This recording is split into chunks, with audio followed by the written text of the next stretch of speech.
Bandwidth for all shows on the Aussie Tech Heads network is supplied by Aussie Tech Heads Web Hosting. For a fast, affordable and reliable Australian server with fantastic support, contact Aussie Tech Heads Web Hosting at aussietechheads.com.au. Aussie Tech Heads, Australia's best hosting service.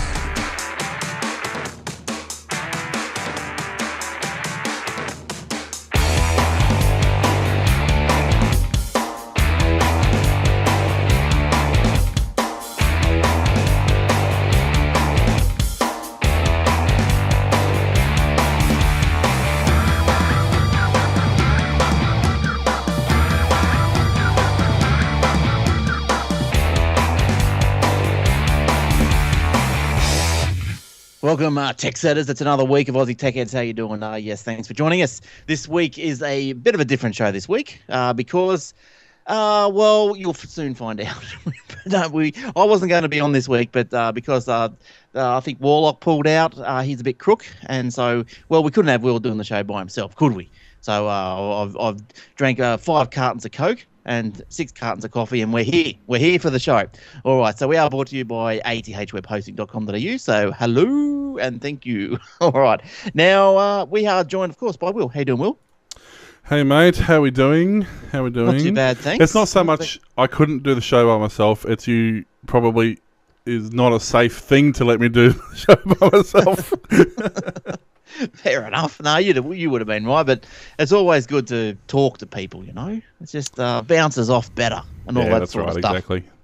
That's it. So, yeah, there'll be a few... This week's shows are going to be a little bit special. To start with, I'm recording and streaming and switching, so hopefully that lets Glenn's limited brain functions function. Hope so. We're going to try and turn you up a bit, though. See, we're doing this on the fly. Yeah, well, it doesn't matter because I'm recording and I sound good to me, so that's all that matters. All right. So, okay, good stuff. All right, now, yes, so the show is a bit different because it was a late call for me to come in. I don't have too many show notes, but we're just going to go through the feed this week for something different. How's that? So that sounds good. This week in the feed. It is. Let's go with the feed. But what I want to do, I do really want to try and bring your audio up, Will. You can do that. While you're doing that. Oh, that's probably the wrong button. That's all right. No, that's better. That's good. That's good. All right, we're up. Right, yeah, but I've got echo. No, it's okay. It's all gone. All good. It's all good. She's gone? It's all gone. Good. Well, look, let's I'll start with my little feed. I'll just go through the feed. This is what I normally do before the show. But Apple's Irish taxes investigated. What's all that about? Looks like they're in a bit of trouble over there. Again. Still, whatever. Apple's tax payments are under investigation in Europe. The tax paid by Apple, Starbucks and Fiat are being examined by the EC while the investigation has only started. The EC said a preliminary analysis has raised concerns. Well, this is all about the tax havens that the big tech companies seem to, pump all their revenue and income through through Ireland because apparently that's the cheapest tax country to pump stuff through. So yeah, cool. Any comments on that, Will? It's well, I mean, this is the thing. Like everyone says, oh, why don't we tax them more? Well, that's why we don't. I'd prefer to have 5% of $1 billion than nothing of 100 billion. Like, everyone goes big, tax big companies more, but you can't. It just doesn't work that way. They're just going to go somewhere else who wants their money, and they're going to stay there for a while. So it doesn't. Unfortunately, it's great in theory, but the real world doesn't work that way. Yeah, so the complaint centres on transfer pricing arrangements, how much one part of a company charges a different branch or subsidiary for products or even IP. By racking up those prices, companies can shift money to different countries in order to pay less tax. Yeah, blah, blah, blah. So I was reading down the bottom of that. It says the arrangement ensured almost no tax was paid in countries such as Britain or France and helped the group achieve an effective tax rate of just 3.7% on its non-US income last year. Okay, so Britain and France just received 3.7% of $100 billion. What's your point? They didn't have to receive any of that. Yeah, well, that's right. But I suppose, like, say, in Australia here, like everyone's tightening their belt. Is it fair that the Apple punches all its profits through Ireland, and everyone in Australia's tightening their belt with the budget that's come out? $7 to the doctor and all this sort of stuff. While Apple, doesn't pay if it was an Australian company, would pay all the tax.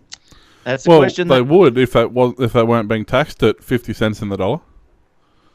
Well, like 30 cents. 30 cents, whatever it is. If the government went, hey, come over here, we'll look after you, we'll support your employees, it'll be great. We'll only charge 8%. There you go, come on over. Like suddenly we've got 8% of a $10 billion share, which is $80 million or $800 million actually, instead of 0% of a $100 billion share. So that's what I'm saying. You're better off giving them a tax break, getting them over here, and having some income as opposed to not having them here at all and not having any income. That's right. And I look, even if they were charged a little bit more or more tax to be here, I'm sure they're not going to just abandon the country, even though we're only small and it's only probably a small. Ironically, we get the Apple tax, the Australian tax, when we come over here. So they tax us for not being here. Yeah, probably. Well, that's what. Yeah, Microsoft. Why do you charge so much? Oh, because we can. Yeah, exactly. That's exactly right. All right. So. Look, I saw another little story here, Will, just before we go to a couple of yours, because I know you'll like this one. Microsoft fixes 57 Internet Explorer flaws. You're like, 57? Well, they get rid of it, did they? They replaced it with Netscape by default. Closed it down. That's right. Yeah. So that's good. So I suppose, look, I can't get that link up. Actually, I could just get the headline, but the link's not coming up. So I guess that it's to do with the new. It only works on Internet Explorer. Oh, that might be why. That's probably why they fixed it. They fixed all the flaws. None of the links work. It's great. It's completely secure. You can't do anything and you can't go anywhere. It's fantastic. Yeah, you can't browse nothing. Okay, that is secure. It's intranet only. That's local. it. Oh, wow. Intranet. Seriously. All right. What are you seeing through the week or today that interests you, Will? One thing that I find interesting in general is actually there's scientists have developed a tough, flexible, shatterproof mobile screen. So, it's not... They show an iPhone because they're, I guess, one of the easiest screens to break, but most new phones, and this goes for pretty much anything made in the last... couple of years, the screen size is so great compared to the bezel. Like in the old days, you used to have a big bezel around the screen, but these days it's right to the edge of the screen. So the slightest bump or knock in the wrong spot, you shatter your screen.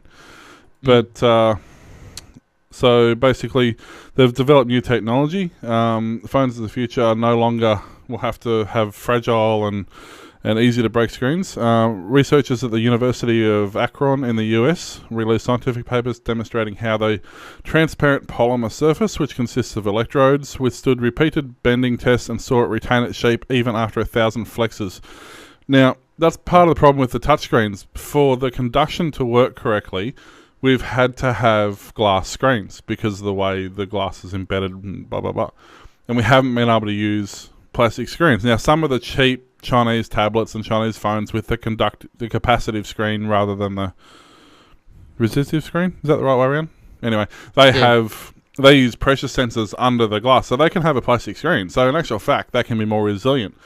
With the glass screen, it hasn't worked that way, but now they've got a plastic polymer that conducts the same as the glass does. So you can actually have... It's not so much it's a shatterproof glass screen anymore. It's a shatterproof plastic screen now. So basically you'll still get the clarity, you'll still get the smoothness of operation, the responsiveness, but with a plastic screen. So if you do drop your phone, with any luck the back will come off it and the SIM card will fall out rather than the screen taking the brunt of the damage. So yeah. Well, talking about those sort of screens, I was talking to, I'm pretty sure we didn't talk about this last week. I spoke to Eric through the week, must have, and he was saying, did I see the new iPhone 6?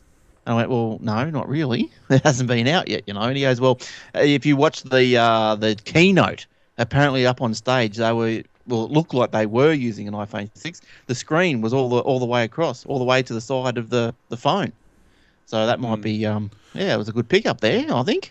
The new HTC's like that. It's it's one of the curved ones. But yeah, it is all screen. There's no buttons. There's no speaker hole. There's no nothing. It's just one big curve. Yeah, right. So, yeah. Oh, that's all right. That sounds good. Not So sure. what was that phone? That's your old phone? You haven't that's got a my new Note phone? 3. That's my Note 3. Yeah. And what's the screen size on that? 5.3 or some such.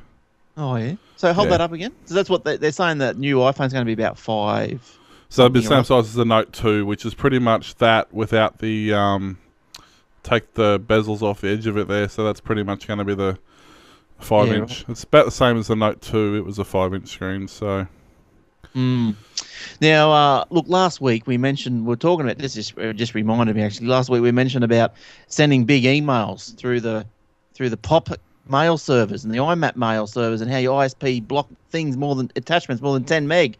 Well, our astute listener down there in Canberra, while he was shivering, his little ears pricked up, and he said, he says it's not the ISP PA. He sent me an email. He said it's not the ISPs that are limiting the attachment size. It's the actual platform that limit it. So it's the POP and the IMAP platform, and it's actually the POP. Because he was explaining to me that the IMAP sits on top of the POP, and it's the POP that has the limitation of the 10 meg attachments, because it was never meant to carry such things as attachments over the email. So well done. So PA, thank you very much for that enlightening bit of information, and I'm sure everyone else is now, enlightened.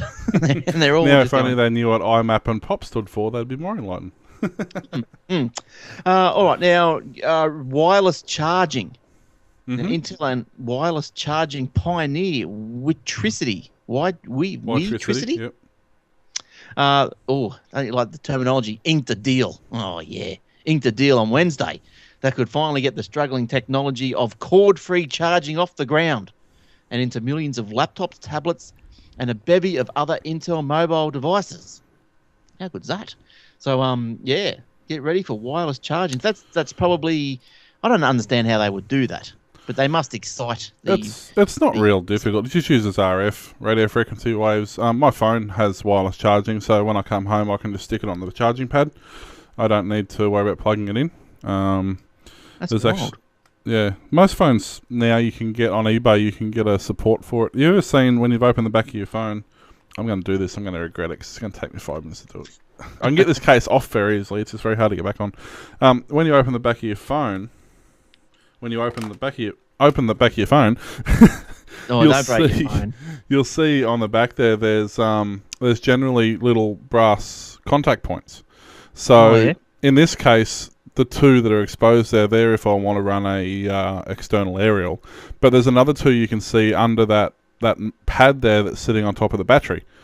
And that goes to another two contacts on top of the side there. And that's the pickup point for the wireless charging. Now, you can also buy this phone with a case that has it built on the back. But I didn't want that because it uses the extra room, and I want to put the extended aerial on here. But that pad and a actual wireless little docking station, which is basically a little flat disc that you plug a USB charger into. It was $16 on eBay, and the disc does multiple devices. So all I need to do is buy the pad for the different phones and the different devices, and then they can all sit on the charging station. So, well, that's all right. So it'd be the same principle with laptops and stuff. They just have bigger versions of it. Yeah, well, that sounds pretty good. So wireless charging. That's great. It's so much easier. What's that? What? Who played? How good's that? What's that? I got no idea. That's just random. All right. Being played off, I think. Well, it did fade away. It was like a hoedown. Yeah, baby. That's the joy of ads. Sorry? That must have been an ad on one of the web pages. Yeah, it must have been something or other. All right, what else have we got going on here? There's a interesting article that I actually saw this. it's probably technically last week's news, but I find it incredibly interesting. China, as we know, is running out of room, and they're literally moving mountains. They're actually going out of their way to go to their hills and mountains, and they're actually flattening them out and turning them into usable areas. Now, there's a satellite image there you can see on the left that is all hills and valleys, and then you look over onto the right, and you can see where it's just all been flattened out. Now, it's pretty neat. It's not difficult in terms of pushing hills into valleys. That's the easy part. The problem is it takes so long for it to settle. It takes about 10 years for it to settle enough to be able to build on it, obviously. So all these developers, basically it's a $16 billion project over the next 10 years. And the problem is at the end of the 10 years, they're only going to just be able to start to build on the first lot of stuff they made, assuming the developers or the contractors or whoever hasn't gone broke. So right. It's that's massive. Move it. Like, what are they doing with all the dirt? Push it Making into the a valley. mountain somewhere else. No, they take it off the top of the hill and they push it into the valley. So I see what you're saying. So you can see there, you can just see they just push it down the side of the hill, and it eventually fills the valley in. And then they go to the next one and they push it. See, they're pretty lucky over there. It's mostly all sand and soft soil. They don't have a lot of rock in their hills, so it's actually a fairly easy job. It'd be much difficult if they were very hilly, very rocky, because obviously they'd have to do a lot of blasting and a lot of hard work. But they're actually finding it's not too bad in terms of the way they're doing it. The biggest problem, of course, China's already got a huge amount of land and water and air pollution, and of course this isn't helping. That's a very interesting story. I like that. So it's pretty neat, but yeah, that's the thing. It's a massive project, assuming that it's going to be followed through in 10 years. Because in 10 years' time, if the developer goes broke, they're going to be stuck with a whole heap of flat land that they can't use. Well, I suppose like someone else, they'll build on it sooner or later. Like, it's not going to go to waste. I think. Yeah, are they struggling for land? They're struggling for land to build on, but they're not struggling for cities. What they've actually done, and I'll quickly bring up a video here whilst I'm talking about this, because this is a video I actually watched a while ago. And what they actually... Oh, mute that. And what they're actually doing is they've actually got entire cities that they're building. They're keeping their own government and their own finance and everything, so self-supporting their own industry. The government's ordering them to continually build these empty cities, basically. So there's entire malls, there's entire districts that are just completely abandoned because they've built them, which is fine, but now they've got nobody to move into them, because even though they've got a huge population, they've actually got more buildings than they have people. So it's they build structures, they build all sorts of things. Like they've got their own Disneyland, they've got all sorts of theme parks and stuff. So it's not a matter of needing land to build to support the population, although now they're going to run into another problem where they're building on land that they were farming on. But they're running into the problem now where they don't have any more land to actually build on. So even though they don't need to build for the population, they need to build for the economy. Yeah. Well, that's right. They're going like there's giant shopping malls that are, hundreds and hundreds of businesses should be inside them, but there's nobody in them because they can't find anybody to put shops in them. That's amazing. That's just amazing. Have you never seen that? Yeah, go onto YouTube and check out about China, ghost towns and things like that, and you'll just see just how much, how much is wasted. All that infrastructure, that is incredible. But anyway, so look. Here's another story here. Windows users given 2 weeks to protect PCs. Windows users have been, and look, I apologise for reading all this, but it's just there's no there's no preparation this week, unfortunately, from me. So I'll just be upfront with you. I'll just say no preparation, so that's why it's a bit of a read. Windows users have been given a 2-week window of opportunity to get protected from a nasty malware duo. UK authorities teamed up with international police to take control of hackers' command and control servers. Operation Tovar. Apparently it's been dubbed. Shut down the servers behind CryptoLocker. Oh, that little nasty fella. Good. Which are normally spread dodgy email attachments or phishing emails. The two work together with CryptoLocker taking over if the latter can't find enough data to harvest and sell. So CryptoLocker encrypts the PC files. That's right. That was that. Yeah, give us a $300 or we won't give you the key to unencrypt your files. Yep, that's it. That was a real bad one. I'm glad they got rid of that. But anyway, He called on all Windows users to make use of the window of opportunity. Oh, I bet you he's having a good thigh slap and laugh about that, isn't he? Caused by the server disruption by scamming your system for both threats. There's a list of tools to do so here. All right, where's the tools? Let's have a look at these tools, what we need to do. Geez, my internet's slow. Here's the tools. How computers get infected, what you need to know, important. Okay, looks like you can go and use... Free tools have been specifically developed and made available to you by a number of internet security software companies. You can use these tools regardless of the make of internet security software you normally use. Okay, so there's one from Symantec, which is a takedown, game over, and CryptoLocker cybercrime. So there's a couple of links there. So then there's heaps of links there. So what we're going to do is, look, what am I going to do? I'm going to put that in the show notes. There's not too many show notes this week, but I will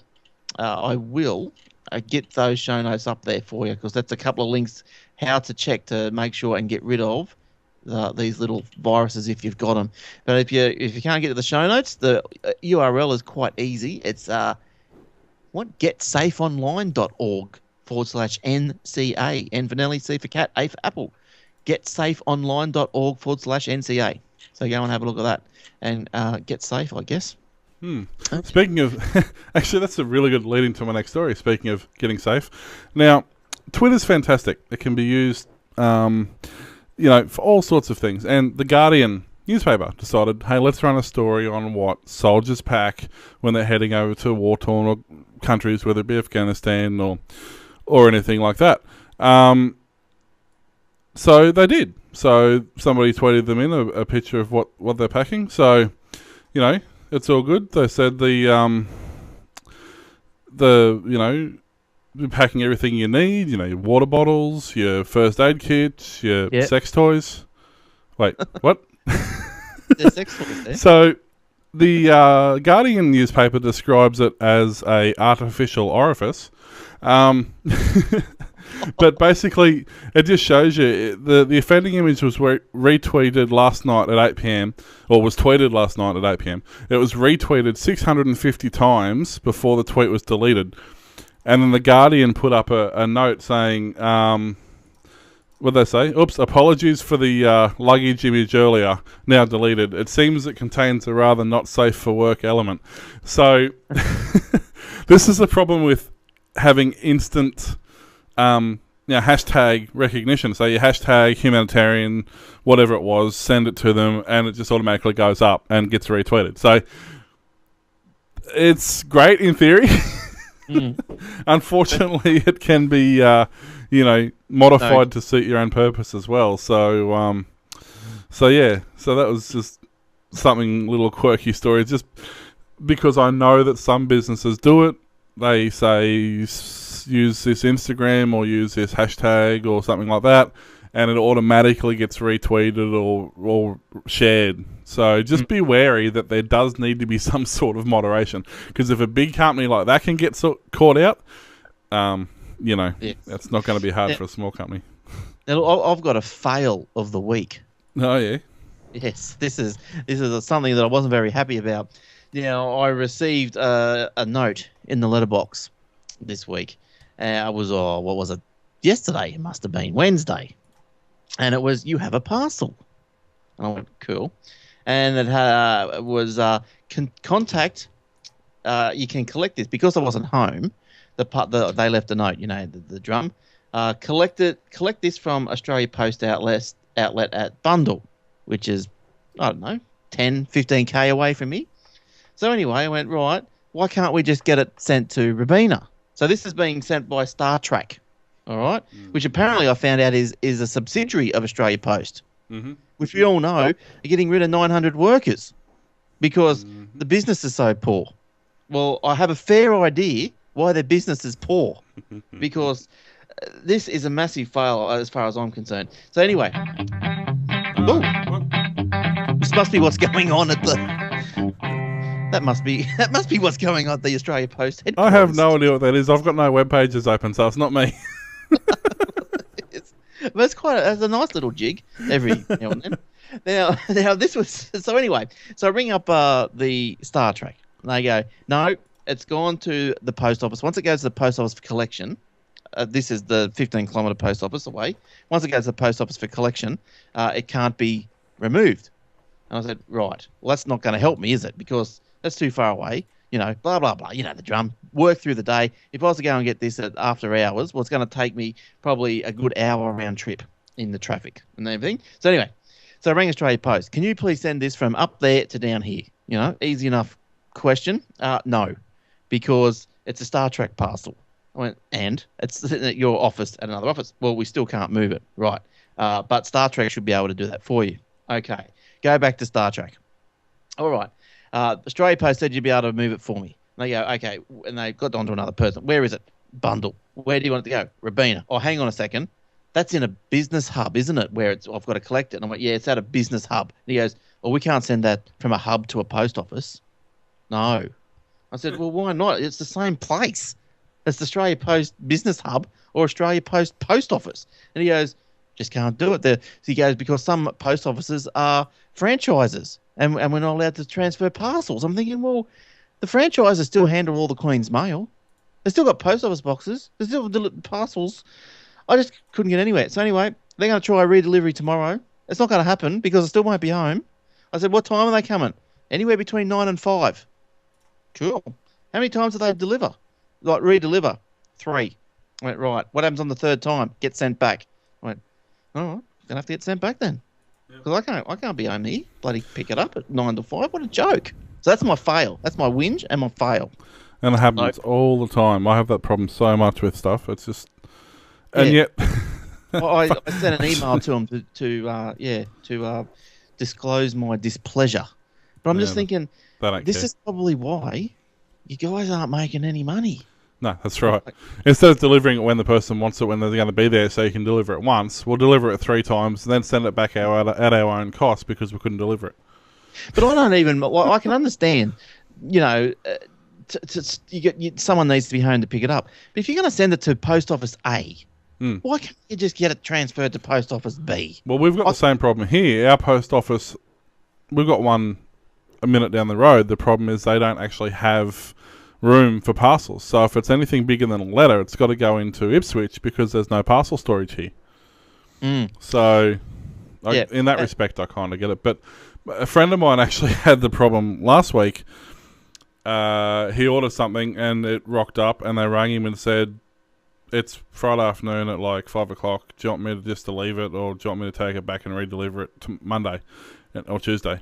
And he goes, well, I'm not going to be there Tuesday. The guy's like, yeah, all right, I'll just leave it here for you. I'll sign for it and we'll just call it delivered. Yeah, all right. Anyway, we went past Friday over to pick it up and take it down where we were going and it was there and it's all good. He got a call Tuesday night or Tuesday afternoon. I've got a package here for you. It's, you know, it's getting late. Can I just leave it here or do you want to get it redelivered? It's like, no, just leave it there. Anyway, he gets home and it's the same. He ordered an inverter from a 4-drive mob and they delivered that Friday and then exactly the same parcel with the same tracking number turned up Tuesday as well. So he actually got the same parcel delivered twice. Yeah. Well, how about this one? Same mob, Post, Star Trek, same mob. Yeah. This other lady I was talking to, she goes, yeah, that happened to me coincidentally on the same day, right? Just coincidentally on the same day because I was having a whinge. And she goes, something weird like that happened to me. She goes, ordered this TV from Dick Smith. She goes, I couldn't fit in my car, so I got him to deliver it. So lo and behold, guess who they ring? Star Trek. Hello, can you deliver this TV to such and such? Yeah, no worries. Knock, knock. She works full time. Poor thing for doing that. Knock, knock. No one home. Okay, let's take it to Helensvale, which is further away, which is 30 minutes away in normal traffic. 30 minutes away, right? She has to go and pick this up, but she can't pick it up because she can't fit in the car. Yeah, they're good, aren't they? And they go, well, we're going to send it back. And she goes, you're going to have to send it back. Yeah, exactly. Work that out. Yeah. I don't know. I didn't follow up what happened after that, but work that out. So I wrote an email to Star Trek. I said, listen, in future, if I have a choice of using you or someone else, guess who I'm not going to use? Because I was really annoyed. But anyway, that's my little whinge, Will. Yeah, that's why I try and get stuff express delivered, because it goes by Fastways or Curious Please or something. It doesn't go via Star Trek Australia Post, which is just completely useless. And the thing is, like, it takes 4 days to deliver a letter from Brisbane to Ipswich, you know. Well, I don't know how big this parcel is. It'd be probably no bigger than a box of tissues, seriously, because if you want to know what it is, it's the little PayPal here device. Oh, yeah. The new ones that are coming out. How big is that? This big? Well, I don't know. Ask PA. He's got his already. He was showing it off the other day on his Facebook. Well, PA, mine's going to get sent back to Singapore. They actually sent me a letter today saying, "Oh, we hope you've enjoyed it. Have you tried it out? Have you tested it? What do you think of it?" And I sent them back saying, "Guys, I didn't order one. I mean, you didn't. I ordered the old one that you never sent me, and I haven't ordered the new one that you didn't send me." It's like, well, actually, look, it's appropriate that I have a whinge tonight because I am wearing, thanks to PA in the lounge, he sent me a lanyard with a dummy on it. So there you go. I am having a whinge. I've had another dummy spit, PA, so it's come in handy. Well done. Evernote has been taken out by a DDoS attack. I don't know if you use Evernote, Will. It's brilliant. Not as much as I used to. I used to use it all the time. Love it. I love it. It's I take photos of customers' machines, customers what do you call it? PIDs, the product identification or whatever they call it, PID, the numbers, and just send it to Evernote and just collates it all in the little notes for me. And then if I ever need it in the future, it's just all there, available, synced to the mobile. Oh, look, it's great. But I wouldn't be able to use it the other day because they were taken out by a DDoS attack. So that's no good. 100 million users worldwide have confirmed it today. Have confirmed 100 million. That's a lot of people emailing someone to confirm it. But today fell victim to a distributed denial of service attack, which disrupted services for several hours. Thankfully, I must have been asleep, so that's good. The company took to Twitter this morning to advise its customers the service has been rendered useless.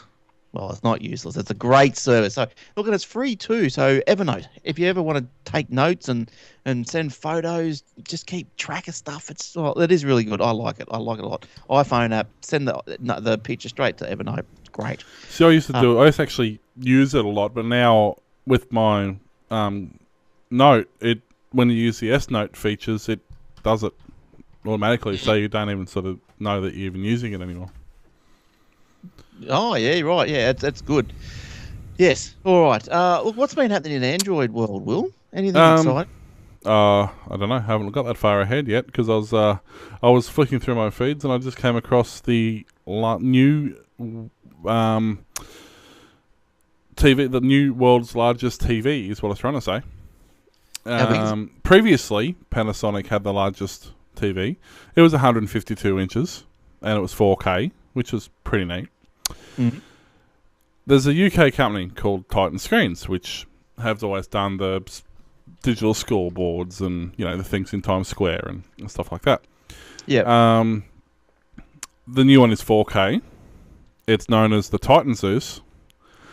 It is 370 inches. Which 370 inch, to put it into perspective, is about the same size as a soccer goal box. Oh, nice. So, yeah, there's that. You only need a cool 1.8 mil, and you can have it. So, yeah, obviously it's cost it's designed for hotels and restaurants, and it's fully waterproof, so it can be used outdoor in beer gardens and things like that. It's 9. Is that right? 939 centimeters. 9 meters. No, 370 inches. Yeah, 370 inches Well, you'd be about right, yeah. is But that's- 939. That's got to be you. You've got to have something open. Must be. I don't know what it is though. Oh, It dear. just keeps the show alive, doesn't it? Let's make sure we're not asleep. Maybe it's like change topic time or something. So 370 inches, yeah, well, it would be because you times it by 3. So, yeah, a metre, 1,000 Yeah, so centimetres. 10 meters. So 10 metres diagonal across. So, Yeah, nice. so yeah, it's not small. The funny thing is, you go to their website. You go click on the Titan screen website, and it says bandwidth limit exceeded. Please increase your bandwidth limit from your host. Nice. So that's pretty cool. But I was actually looking through the Android stuff before, and as I said, there's the new HTC that's coming out with the curved screen, which is pretty cool. Nothing else really in that's super exciting, but that's. You reckon that's going to work? Is that curved so you can sit in your pocket and sort of curves around your bum? So Yeah, you but can it sit down? curves.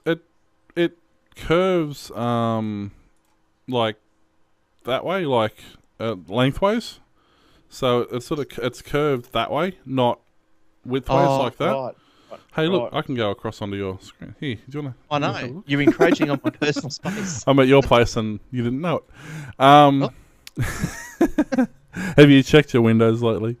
So there's a few things that have been going on, like Hawaii, which is they've been doing phones on and off for quite a while. They're a Chinese manufacturer, but they've been releasing decent sort of phones, relatively cheap and fairly decent quality. They've just released a new one called the G6. I won't go into too much detail, but it's a pretty powerful little phone for what it is, for the price. It's fairly cheap as well. That's what I was saying. Was it week before last? I got one of the Chromecasts. Oh, yes. How's that go?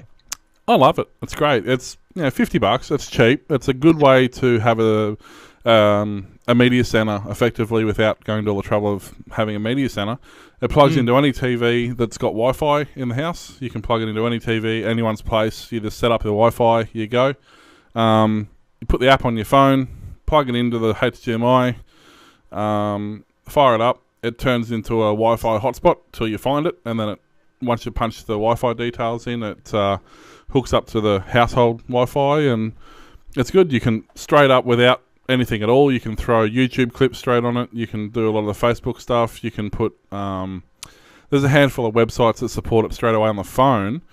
Now the computer's much more interesting because the actual computer. Let's see if you can see it. I don't know if you can see it in the screenshot, but we'll see. They've added another window in the browser. You probably can't really see it there, but there's actually another window up next to where your address bar is, and it actually says send to Chromecast. So you can actually Chromecast anything that displays on the web page.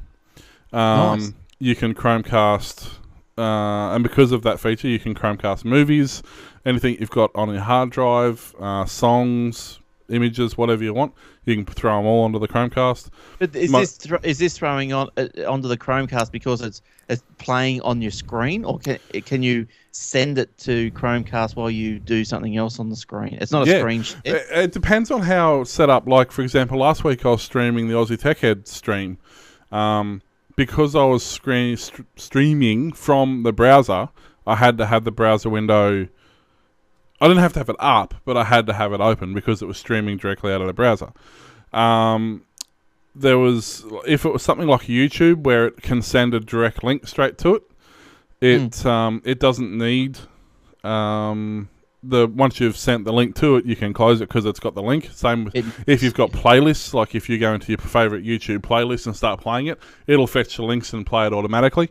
So it just depends on what you're doing with movies and stuff. If you throw them across, once you've thrown them across, the network connection's there. You don't have to show it anymore. So it's kind of a cross between like what Samsung does with its app that lets you throw stuff across onto the screen. Apple's had the similar thing with the whatever that was called, iView or whatever it was, where you could watch the it Apple on AirPlay. AirPlay, yeah. So it's similar to that in a lot of respects. It is more limited than that in a lot of respects as well. But look, for the price, it's a really cheap way. It's great. I took it to Evan's Head with me because they've got virtually no internet. They've got no anything other than the standard like 5 TV stations. But I found it really neat, even though they're on ADSL1. Like I'm talking like 150k upload and maybe 600k down. It actually still play YouTube videos, no buffering, nothing. So it does a fairly decent job. So yeah, I had it down there. We're watching YouTube playlists, and I was actually I logged in with their computer onto TeamViewer on my computer, and I actually there's a back end way to actually play it from my computer here to their Wi-Fi, to the Chromecast that was on their Wi-Fi down there. So I could actually watch movies that we had stored on our media center on their TV. Yeah, that's pretty cool. That's good. That was pretty neat. Now, you would have heard of this through the week. A well-known gamer appears to have been robbed while streaming her live gameplay. This chick, her name was Shadeen. No, I don't know who. I don't know her, but I read the story. Yeah. Yeah, she was playing Dota 2. You heard of that game? What was it, sorry? Dota or Dota 2? No. Dota 2, number 2, in Phoenix, Arizona. It's in English. Well, presumably. Abandoned the game, and an armed person appeared on a webcam. You'd have to be unlucky if you bit the armed bandit, wouldn't you? You walk in while she's streaming live. Players watching the live stream video game reported the incident to police, and officers were able to apprehend 2 suspects. Yeah, it's not like they didn't have, video evidence or anything. That's crazy, isn't it? Yeah, it's pretty weird. Like, how would you feel? Like, you'd have to be a bit of a, if you're the robber. Jeez, damn it. Damn technology. Damn it. Pretty much. Yeah, that's crazy. What else we got in there? Yeah, we said Feedly. Feedly was also DDoS with Evernote. Yeah. So if you're unable to get your Feedly feeds, well, that's why. Yeah, that's exactly. Speaking of being able to watch your home from anywhere, these D-Link cloud cameras, they're what's the part number on these ones? They're the old model now, the DCS 930L wireless cloud cameras. You hook them up, set them up to your Wi-Fi, log into the D-Link website, cloud website, and then you put the app on your phone, and you can either view it.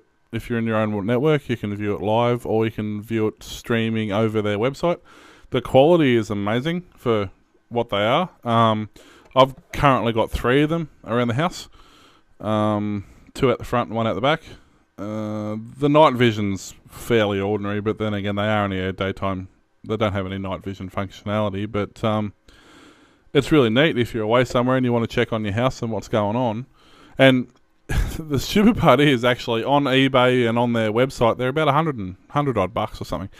On the MSY, who's my local supplier, MSY Computers I buy my crap off them. They're $29. What? Yeah, for a wireless security camera. So msy.com.au. Yeah. So I've bought 3. I've got another one I've got another 2 on order because I've actually bought out the store, so I had to order another 2. So I'm going to pick those up. But they don't seem to use much bandwidth. I haven't noticed any degradation in my Wi-Fi, so we'll see. They're a little bit of a pain to set up on initially when you first get them. They're quite painful, but they're great, especially for the price. Now, I know you're going to know the answer to this. What do you get when you cross a cliff with a horse? Why would I know the answer to that? You get a cliff horse. So you've never heard of cliff horse? I've heard of Cliff And Richard. You call yourself a Minecraft dude. All right, now Minecraft. Oh, maker- Cliff Horse. Yes, I know what you're talking about now. Yes, we covered this on Obsidian Loft podcast on Monday. It's you will up in hillbilly land. It must be now. Minecraft. What is that? I don't I know. don't know what I've that got is. nothing It's just- open. It's not me. That is just this episode. Just weird noise. Weird noise of the episode is that. Well, I wonder if we're going to get another one. Now, Minecraft. Minecraft. What are we doing? Yeah, Cliff Horse. Cliff Horse is brilliant. We did it. It's made by Mojang, who do Minecraft, obviously, and a few other things.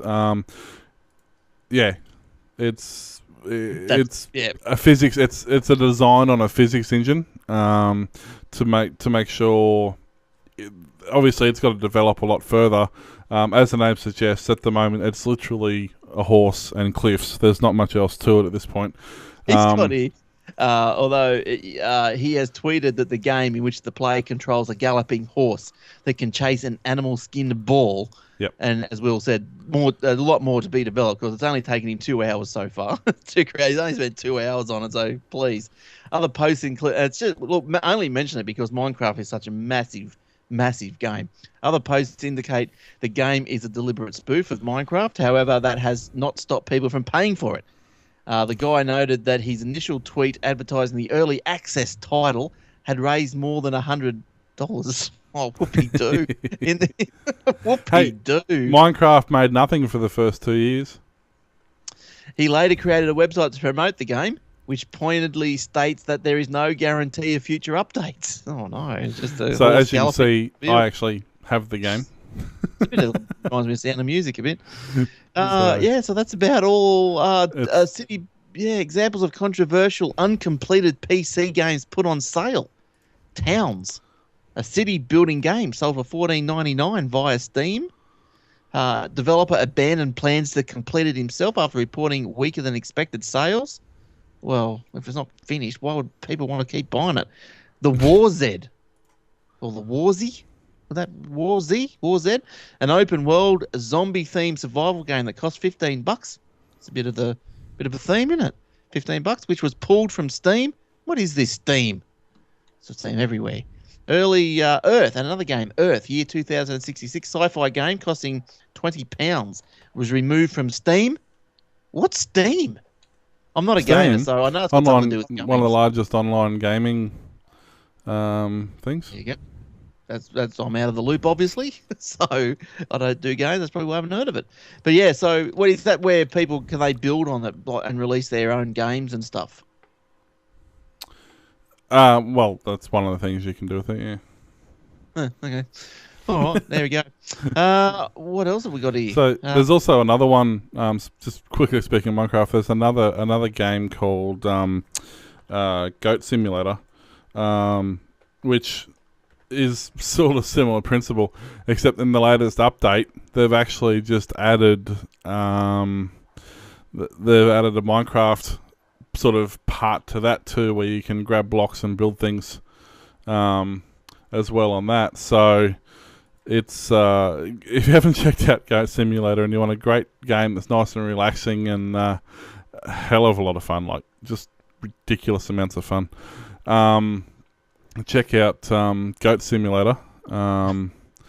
It's I don't even begin to know how to describe it, but yeah, that's how it starts. So it's just a goat. It's a goat. You're wandering around town. You're doing all sorts of things. You get hit by cars and it's there's different challenges and sort of things. There's actually quite a few different things you can do with it.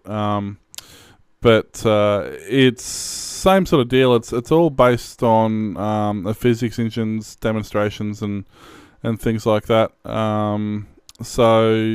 You can change into different things like shopping trolleys and whatnot. You can do different things. So it's a hell of a lot of fun. It's $10 or something. Go and get it if you want a great straight list game. It's best thing ever. Now, is this PC game? Yeah. Yeah, it's PC. It's on Steam. Yeah, it's on Steam because it's now actually out of beta, so it is on the beta or whatever you want to call it. Well, So yeah, can't you have betas on Steam? You can, but most people don't because there are early access things, but a lot of them don't because there's once you're locked into Steam and you've got your licensing system and your login system through Steam, it's very difficult to get out of it. So most people wait until their game's further developed and they see what sort of interest there is, and then they decide. Like EA's got their own thing, Steam's got their own thing, Blizzard's got their own thing. So, and it kind of gets cumbersome. Like Mojang with Minecraft won't go on Steam because they've already got their whole entire back-end logging system in place. They can't go to Steam because they've already got all that there. So, yeah, it's sort of...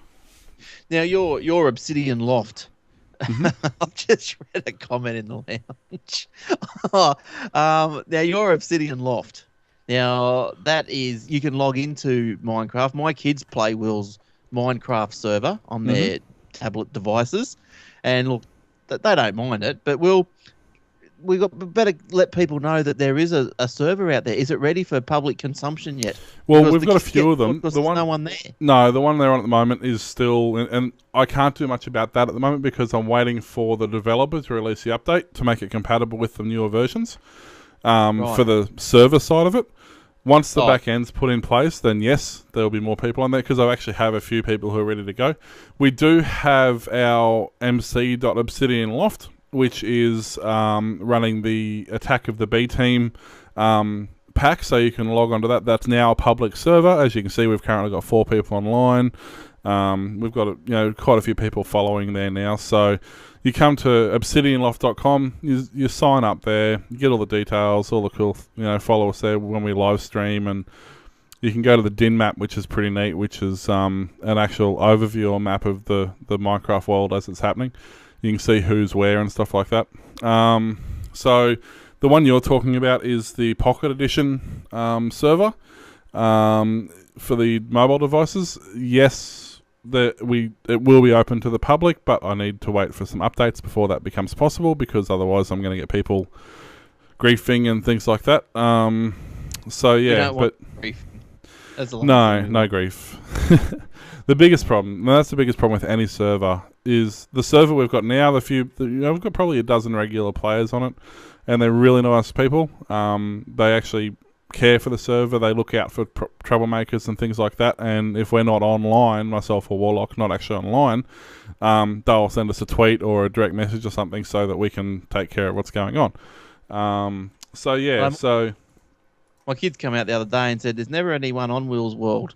Because we call it Will's World. There's never anyone on Will's World. And I said, why don't you kick his door in? That might get his attention. I thought, you might have lost the door, Will, off your house. As I said, it's currently, that's in beta. The new update, the new Minecraft mobile update is out, I believe, the end of this month. And that's basically, there's been a lot of updates coming out, but they haven't been released. They've been internal updates. We're waiting on the major update to come out. And then once that's out, the developers can make their fix their code and things like that. And then things will happen. So, yeah, okay. So, yeah. All right, good stuff. Now, look, I reckon I've only got one more in me this week. So how about it's getting a bit, what we'll just say, Google comes out with their Google Doodles. And now it's expected that everything has to have a Google Doodle, everything. So there's been a blunder, Google blunder over D-Day Doodle. Oh, goodness. Do people not have anything else to think about? Apparently not. Google hasn't done a doodle. Oh, my God. Oh, no, they don't take it seriously. Oh, deniers or whatever. Google has hurried out. That must be the comment. I figured out what it is, too. I'll tell you what it is later. Okay. Now, Google hurried out a link to material about D-Day beneath its logo. Google has hurriedly rushed out a link after failing to honour the 70th anniversary in its famous daily doodle. So initially, the UK homepage of the search engine had a doodle honouring a Japanese Go player. What's a Go player? Anyway, I don't know. But anyway, that's what people. That's Go. people You know the just got, game Go, like chess, but with the black and white pieces. See, that's why you're the game dude, and I'm just I've never played. It's only been around for 7,000 years. It's it's not like it's a new game. Oh, okay, fair enough. I'm just not that old. All right. Well, what have you got, Will, to end on, maybe? Yeah. Well, I was surprised you didn't mention the current one they've got up there at the moment, which was the for the World Cup or whatever it was, wasn't it? Oh, I'm not in the one they've had up there. Anyway. Well, I've been all week. Oh, is that what it is? Is it? Is that the soccer thing? Yeah, okay. yeah. So World Cup 2. Is that on now? Is it? I don't know. That's that sport thing that I don't know anything about. I don't mind sport, but I don't watch soccer. But anyway, I know it's pretty huge around the world. Yeah, football. So just one quick one to wrap it up, and I thought I'd leave this to last because we can end on a high note. There was a game that was brought out 30 years ago, pretty much almost to the day, and involves a lot of falling blocks. Little brick out. So, well, Tetris, yeah. That's one of the... Here's the original logo. If anybody ever had a Spectrum, they'd know about that. So, but yeah, so Tetris has been around for pretty much 30 years now. It's the Spectrum was actually the first version of it. Many other people saw them later on IBM PCs or Commodore 64s. It was the first game that launched in the US instead of Japan. It was originated in USSR back in the day. It was claimed as a big achievement during the time of the Cold War. And yesterday, which was, the 7th. So, yeah, the 7th that celebrated its 30th birthday. Originally, it was Spectrum Holobyte who brought Tetris to the world. But if you look on Google Play, it appears now Electronic Arts actually hold the rights to the Tetris name. Which I think the only real reason they ever made the Game Boy was for Tetris. Yeah, okay, right, okay. Because that's all I ever remember playing on that was the game, was Tetris. Tetris, yeah, right. Well, look, I'm going to have one more story because I know, Will, as you said, you don't want to end on a low. You want to end on a bit of a high. But I wanted to mention also, look, I don't know if people these days remember who this guy was, but this week, Rick Mail, we lost Rick Mail. It was only, 56? Yep. Too young. So anyway, I just thought I'd just give him a mention and say, we used to watch on the telly. What was really weird was I was actually watching Drop Dead Fred the night before. Yeah, right. Yeah. Wow. So anyway, so that's no good. So 56. I don't know. I don't think it's been released how he died. He died at home in his sleep or something. They think it was some sort of fit last time I checked, but they're not sure. So waiting for autopsies. Well, maybe, or no, it definitely wasn't this. A garage owner fakes Google murder in Edinburgh Street. Now, this guy has gone to so much trouble. He saw the Google car coming down the street, or he's prepared for the Google car. Must have saw it in the vicinity, He's been prepared for this. And he's gone, right, when it comes past, I'm going to stab someone. So anyway, a garage owner has apologised for staging a scene that looked like a murder in an Edinburgh street, which was caught on the Google Street View. This guy his name's Dan, 56, who owns Thompson's Motors in Giles Street, had to say sorry after receiving a visit from the police. The mechanic had lain on the road while his colleague stood over him with a pickaxe handle after spotting the Google camera car from a distance. Oh my dear. Now, the incident happened in August 2012, but it was not until a year later, once the pictures had been uploaded onto the Google site, the police were alerted. That's crazy. You look at the images, it's actually quite funny. There's you can tell it's so obviously faked, but yeah, obviously some people thought that was real. But that is a real one there. There's everyone thought this one was real. There's another one with a Google view of a birth, and it was taken in the Berlin suburb of Wilsendorf, and there's a lady on the footpath there, and with the legs spread, and there's a guy holding what looks like a newborn baby. So after about 6 months, they finally figured out it was a fake. Now, when you said legs spread, and I gave a little wink, will I get in as much trouble as Tony Abbott did? I don't know. Each to their own. All right.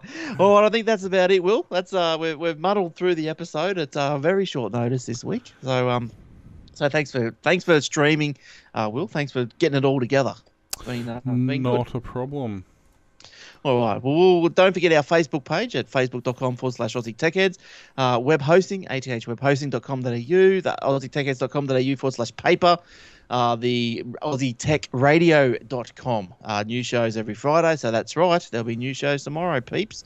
And good stuff. All right, lounge lizards and podcasters and YouTubers and wherever else you may be consuming. Thanks for joining us. See you, Will. See you next week.